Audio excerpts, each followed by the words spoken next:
అందరికీ శుభోదయం అండి.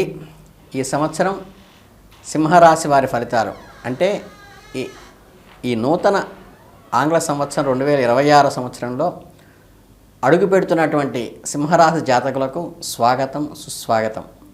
మీ రాశినాథుడైన సూర్యునికి తేజస్సు, మంచి ధైర్యము మరియు నాయకత్వ లక్షణాలు మీ సహజ గుణాలు అయితే ఈ రాబోయే 2026 సంవత్సరంలో మీ జీవితంలో అత్యంత జాగ్రత్తగా, ఓర్పుగా మరియు ఆచితూచి అడుగు వేయవలసిన సమయం అని గ్రహ సంచారాలు బలంగా సూచిస్తున్నాయి. ఇది మీ ధైర్యానికి, మీ సహనానికి, మీ అంతర్గత శక్తికి ఒక పెద్ద పరీక్షగా నిలవబోతోంది. ఈ సంవత్సరం మీ రాశికి 8వ ఇంట్లో అంటే అష్టమ స్థానంలో మీనరాశిలో శని భగవానుడు ప్రవేశిస్తున్నాడు. ఇది అష్టమ శని లేదా కంటక శని యొక్క ప్రభావాన్ని సూచిస్తోంది. ఇది సాధారణంగా కొన్ని సవాళ్లను, అడ్డంకులను మరియు ఊహించని మార్పులను కూడా తెచ్చిపెట్టే కాలంగా దీన్ని చెప్తూ ఉంటాం.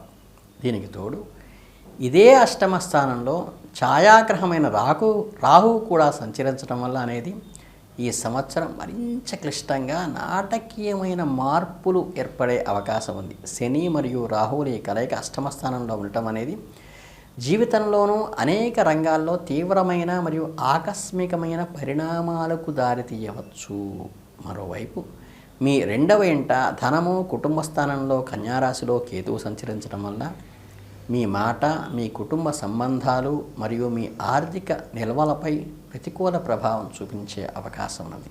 అయితే ఈ కష్టాల మధ్య ఒక గొప్ప ఆశాకిరణం ఏమిటంటే సంవత్సర ప్రథమార్థంలో బృహస్పతి గురువు మీ లాభస్థానమైన 11వ ఇంట్లో మిథున రాశిలో సంచరించడం వల్ల ఇది మీకు కొంత రక్షణ కలిగిస్తూ కొన్ని ముఖ్యమైన విజయాలను అందిస్తుంది. కానీ ఈ సంవత్సరం ద్వితీయార్థంలో బృహస్పతి కూడా మీ వ్యయస్థానమైన 12వ ఇంట్లోకి కర్కాటక రాశిలోకి మారటం వలన ఖర్చులు కొంచెం విపరీతంగా పెరుగుతాయి. అవి శుభకరమైన ఖర్చులే పెస్తారు. కాకపోతే ఏంటంటే ఈ సంవత్సరం కొంచెం రోలర్ కోస్టర్ లాగా అప్ అండ్ డౌన్స్తో జరుగుతూ ఉంటుంది. దీనికి మీరు కేవలం ఆధ్యాత్మిక శిక్షణ, క్రమశిక్షణ, అప్రమత్తతో అవేర్నెస్తో సిన్సియర్గా ముందుకు వెళ్ళటమే మీరు విజయానికి బాట వేస్తారు. ఈ సంవత్సరం మీరు అత్యధిక ప్రాధాన్యత ఇవ్వవలసిన విషయం మీ ఆరోగ్యం. అష్టమ స్థానం ఆయుష్ స్థానం. దీర్ఘకాలిక వ్యాధులు కానీ, ఆకస్మిక సంఘటనలు కానీ సూచిస్తోంది. ఇక్కడ శని మరియు రాహుల కలయిక మీ ఆరోగ్యంపై తీవ్రమైన ప్రభావాన్ని చూపుతుంది. చాలా కాలంగా ఉన్న చిన్న అనారోగ్య సమస్యలు కూడా ఈ కాలంలో పెద్దవిగా మారే ప్రమాదం ఉన్నది. ఎముకలు, దంతాలు, నరాల వ్యవస్థ మరియు జీర్ణ వ్యవస్థకు సంబంధించిన సమస్యలు తల ఎత్తకుండా జాగ్రత్త పడండి. రాహు ప్రభావం వల్ల రోగ నిర్ధారణ, డయాగ్నోసిస్ కూడా కష్టతరమవుతుంది. అంతుపట్టని అనారోగ్య సమస్యలు, అలర్జీసు, విషప్రభావాలు, ఫుడ్ పాయిజనింగ్ వంటివి తలెత్తవచ్చు. ముఖ్యంగా ఈ కలయిక మీ మానసిక ఆరోగ్యాన్ని తీవ్రంగా దెబ్బతీస్తుంది. అనవసరమైన భయాలు, ఆందోళనలు, ఒంటరితనము అనే భావన మరింత నిస్పోలకు మిమ్మల్ని చుట్టుముట్టే అవకాశం ఉన్నది. మీరు మానసికంగా దృఢంగా తయారు కావలసిన విషయం ఇది. ప్రయత్నించాలి. చక్కగా ధ్యానం చేయండి, చక్కగా యోగా ప్రాక్టీస్ చేయండి, పర్ఫెక్ట్గా చక్కగా ప్రాణాయామం చేసుకోండి, చక్కగా వ్యాయామం చేయండి, దినచర్యలో భాగంగా నిత్యానుష్ఠానం ఏర్పరచుకోండి, సమీకృతాహం బ్యాలెన్స్ డైట్ తీసుకోండి, అస్సలు అశ్రద్ధ చేయకండి. వాహనాలు నడిపేటప్పుడు, యంత్రాలతో పనిచేసేటప్పుడు, ప్రయాణాల్లోనూ జాగ్రత్తగా ఉండండి. చిన్న అనారోగ్య లక్షణాలు కూడా నిర్లక్ష్యం చేయకుండా వెంటనే వైద్యులను సంప్రదించడం చాలా ముఖ్యం. ఇది మిమ్మల్ని పునరుద్ధరించుకోవడానికి, చెడు అలవాట్లను పూర్తిగా మానివేయటానికి అనుకూలమైన సమయం. మీ వృత్తి మరియు ఆర్థిక జీవనం విషయానికి వస్తే 2026 మీ మిశ్రమ అనుభవాలను ఇస్తుంది. సంవత్సర ప్రథమార్థంలో బృహస్పతి మీ లాభస్థానమైన 11వ ఇంట్లో ఉన్నంత వరకు మీకు చాలా అనుకూలంగా ఉంటుంది. ఈ సమయంలో మీ కోరికలన్నీ నెరవేర్చుకోండి. వృత్తిలో ప్రమోషన్లు, జీవితంలో పెంపులు, కొత్త అవకాశాలు లభిస్తాయి. మీ సీనియర్ అధికారులకు మద్దతు, స్నేహితుల సహాయం కూడా లభిస్తుంది. వ్యాపారస్తులకు కొత్త ఒప్పందాలు మంచి లాభాలను ఇస్తాయి. ఈ కాలంలో మీరు పూర్తిగా సద్వినియోగం చేసుకోవాలి. ముఖ్యమైన పనులన్నీ ఈ మొదటి 6 నెలల్లో పూర్తి చేసుకోవడానికి ప్రయత్నించండి. ఎందుకంటే సంవత్సరం ద్వితీయార్థం ప్రారంభం కాగానే బృహస్పతి మీ వ్యయస్థానమైన 12లోకి ప్రవేశిస్తాడు. అయితే అప్పుడు కూడా మీరు చేసే వ్యయమంతా ఖర్చులు పెరుగుతాయే కానీ ప్రతిదీ శుభానికే ఉపయోగపడుతుంది. కాకపోతే శనితో పాటు రాహువు కూడా పూర్తి ప్రభావం మీ కెరీర్పై పడటం వల్ల వృత్తి జీవితంలో ఊహించిన మార్పులు, అడ్డంకులు, అస్థిరపరిచేటువంటి లక్షణాలు, మీరు ఎంత కష్టపడినా గుర్తింపు రాకపోవటం, మీపై అపవాదులు, వెనక కుట్రలు, ఆఫీస్ పాలిటిక్స్, స్కూల్ పాలిటిక్స్, మీ పై అధికారులతో సహోద్యోగులతో తీవ్రమైన విభేదాలు, ఇవన్నీ కొంచెం చికాకు కలిగిస్తాయి. మీ ఉద్యోగానికి ఈ కాలంలో ఉద్యోగం మారాలనే ఆలోచన కూడా కలిగించే ప్రమాదం ఉన్నది. ఉన్న ఉద్యోగాన్ని కాపాడుకోవటమే ఉత్తమం. కొత్తది తోటికి వెళ్ళబాకండి.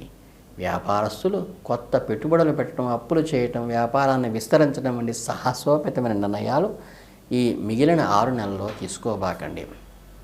జాగ్రత్తగానే ఉండండి. ఇక ఆర్థికంగా 2వ ఇంట్లో కేతువు, 8వ ఇంట్లో శని రాహువులు, 12వ ఇంట్లో బృహస్పతి ద్వితీయార్థంలో ఉండటం వల్ల అత్యంత జాగ్రత్తగా ఈ బడ్జెట్ పద్మనాభంలాగా ఉండవలసిన పరిస్థితి అయితే మీకు అవసరము. కేతువు మీ ధనస్థానంలో ఉండటం వల్ల డబ్బు చేతిలో నిలబడదు, అలా వస్తూ ఉంటుంది, మీ చేతిలో నుంచి అలా విడిపోతూ ఉంటుంది. అనవసరమైన ఖర్చులు వస్తుంటాయి. కుటుంబ అవసరాల కోసం ఆకస్మిక ఖర్చులు పెరుగుతుంటాయి.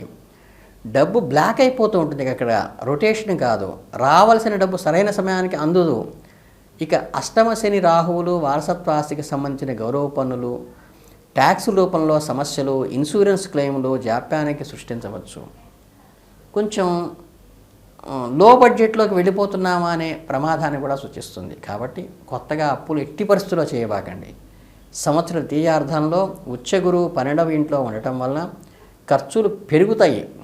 ఈ ఖర్చులు ఎక్కువగా మీకు విదేశీ ప్రయాణాల కోసం కానీ, ఆధ్యాత్మిక కార్యక్రమాల కోసం కానీ అవుతుంది. ఒక్కోసారి హాస్పిటల్కి కూడా అవుతుంది. ఈ సంవత్సరం మీరు చేయగలిసిన ఉత్తమమైన పని ఏంటంటే పొదుపు చేయటం. చక్కగా పొదుపు చేసుకుని మీ దగ్గర ఆర్థికంగా ఎప్పుడూ బ్యాలెన్స్ పెట్టుకోండి. ఎటువంటి రిస్క్ తీసుకోవద్దు. స్టాక్ మార్కెట్లో స్పెక్యులేషన్లో ఎట్టి పరిస్థితుల్లోనూ పెట్టుబడి పెట్టనే వద్దు. ఇది ఒక్కటి జాగ్రత్త తీసుకుంటే ఆర్థికంగా మీరు నిలదొక్కగలుగుతారు. మీ కుటుంబము, ప్రేమ మరియు వైవాహిక జీవితంలో కూడా గ్రహ సంచారాల వలన ప్రభావితం అవుతుంది. 2వ ఇంట కేతువు సంచారము మీ మాట తీరును కఠినంగాను, నిర్లక్ష్యంగాను, ఒక సెటైర్గా మాట్లాడినట్టుగా ఎదుటి వాళ్ళు నొచ్చుకుంటారేమో ఆవేశంతో మాట్లాడగా అనిపించడం వల్ల కొంచెం బంధువులు కానీ, కుటుంబ సభ్యులు కానీ వాళ్ళు ఫీల్ అయ్యే అవకాశం ఉంది. మీ కుటుంబంలో శాంతిని దెబ్బతీస్తుంది. కుటుంబానికి దూరంగా ఉండాలనే భావన, నాకు ఎవరు లేరన్న ప్రతి వాళ్ళు అపార్థం చేసుకుంటారనే ఒంటరితనం కూడా మీ భావాలు కలుగుతాయి. కుటుంబ సభ్యుల ఆరోగ్యానికి, ముఖ్యంగా మీ జీవిత భాగస్వామి ఆరోగ్యానికి ఇది పరీక్షా సమయం.